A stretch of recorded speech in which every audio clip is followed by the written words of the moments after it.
Welcome to Hindsight Tonight. I'm Damian Muziani, and here's your news. Leading off, over a period of 2 days last week, the Supreme Court managed to make it tougher for minorities to attend U.S. colleges and tougher to pay for it if they get accepted. On Thursday, in a 6-3 vote, the justices ruled that admissions programs at colleges like Harvard University can no longer use racial prejudice in their efforts to combat racial prejudice. Got that? That's a catch-22. Very Old Testament stuff here. An eye for an eye. Don't kick my friend, because I'll break your leg if you do.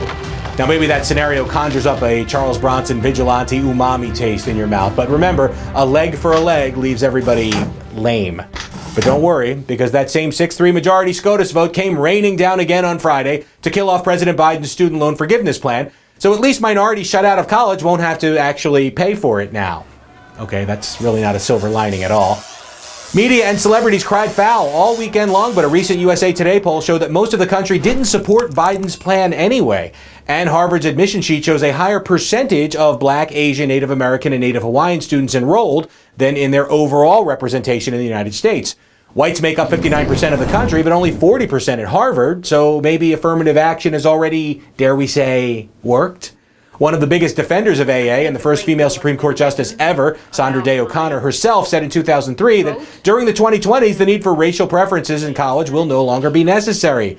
You want to attack a revered and idolized trailblazing female judge? That's on you. I'm just bringing you words in a box. If crazy serial killers are watching and reacting, kindly take it up with them.